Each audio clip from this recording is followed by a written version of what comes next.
안녕하십니까. 대통령입니다. 서울 G20 정상회의가 열흘 앞으로 다가왔습니다. G20 정상회의는 세계 금융위기 이후 세계 경제가 나아갈 길을 정하는 명실상부한 세계 최상위 경제협의체라고 하겠습니다. 월스트리트 저널이 표현했듯이 세계 경제를 실질적으로 이끄는 상임 이사회라고 할 수 있습니다. 지금까지 G20 정상회의는 미국, 영국, 캐나다 등 G7 국가들에서 열렸습니다.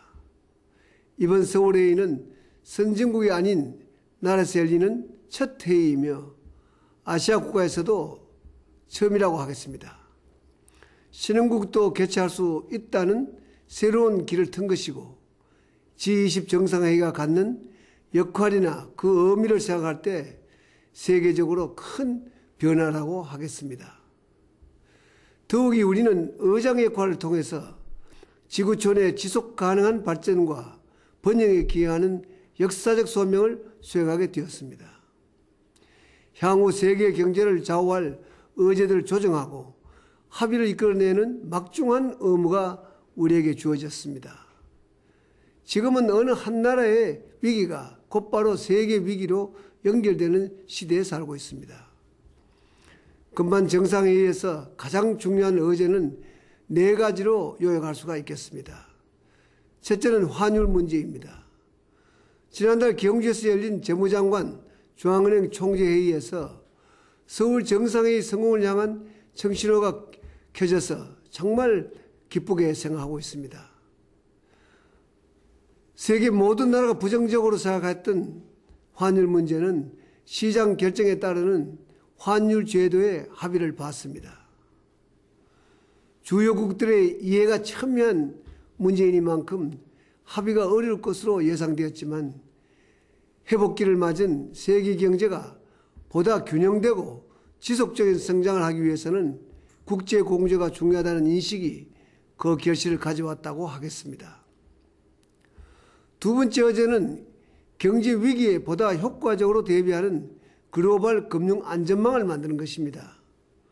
우리는 1998년 외환위기 때 2만여 개의 기업이 부도가 나고 100여만 명의 실업자가 생기는 아픔을 겪었습니다.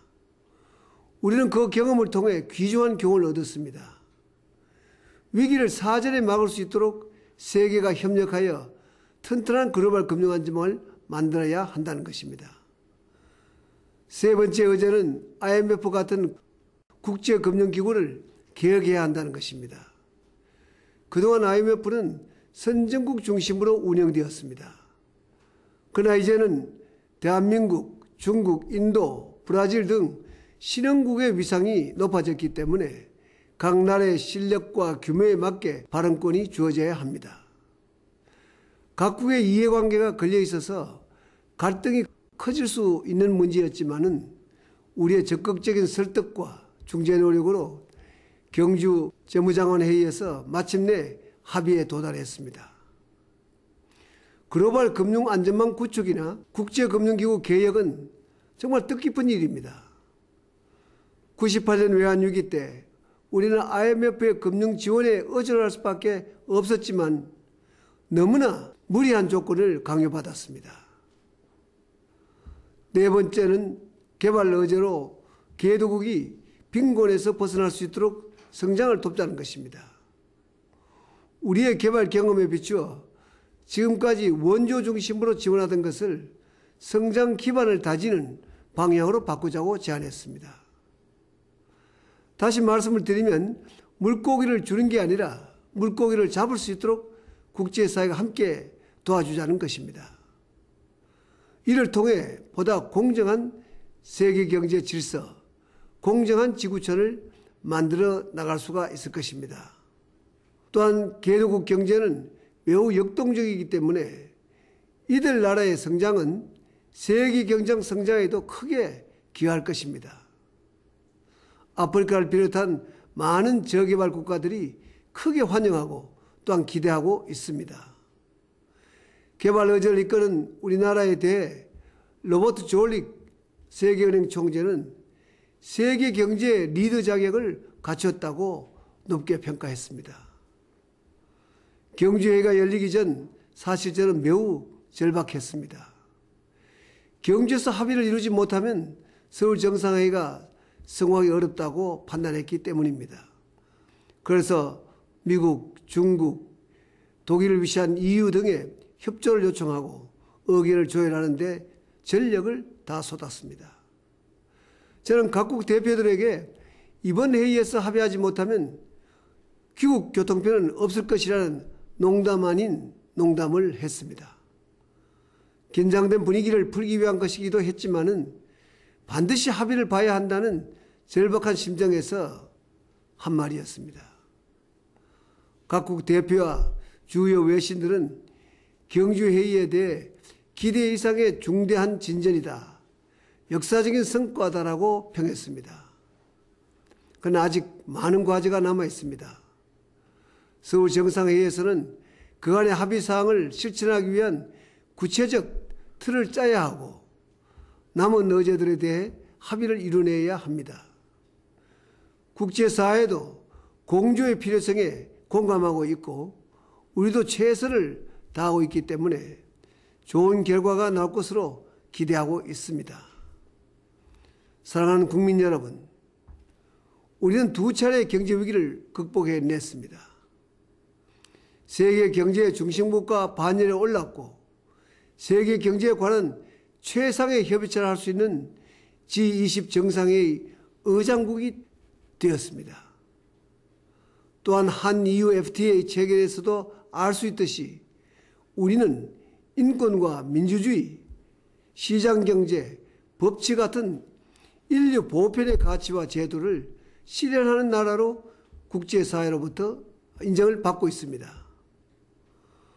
국제적 의지를 정하는 능력과 회의를 조율하고 이끄는 힘도 세계가 인정하고 있습니다. 세계 금융위기가 닥쳤을 때 우리는 G20 정상회의에서 보호무역주의 확산을 막자는 주장을 가장 먼저 강력하게 내어놓았습니다. 이는 보호무역주의에 반대하는 합의를 결국 이끌어냈습니다. 경제위기가 시작됐을 때 당시만 해도 1930년대 대공황보다 더 심각한 위기가 예상되었습니다마는 보호무역주의를 국제공조로 막아내면서 위기 극복의 돌파구가 마련되었습니다. 그리고 서울 G20 정상회의 개최를 통해서 대한민국은 국제사회 질서를 주도적으로 이끄는 나라로 한 단계 도약하게 되었습니다. 세계가 우리의 말 한마디, 행동 하나하나를 주시하고 있습니다. 그러므로 우리의 책임은 매우 커졌습니다. 회의 개최의 경제적 효과가 30조 원 정도라고 하고 있습니다. 또는 홍보 효과는 월드컵보다 4배 이상 높다는 전망도 나왔습니다. 그러나 수치로 환산되는 이익보다도 훨씬 더 중요한 것은 국민적 긍지와 국가적 자부심이라고 생각합니다. 이 모든 것이 우리 국민들의 피와 땀으로 이뤄낸 것이기 때문에 우리 모두가 자부심을 가져도 좋다고 생각을 합니다. 지혜로운 사람과 지혜로운 나라는 기회를 결코 놓치지 않습니다. 바로 지금 우리 앞에 기회가 와 있습니다. 우리가 맞이한 이 역사적인 기회를 우리 세대뿐만 아니라 다음 세대, 또 그 다음 세대까지 물려줄 수 있는 최고의 자산으로 만들어내야 하겠습니다. 국민 여러분의 따뜻한 협조를 부탁드립니다. 고맙습니다.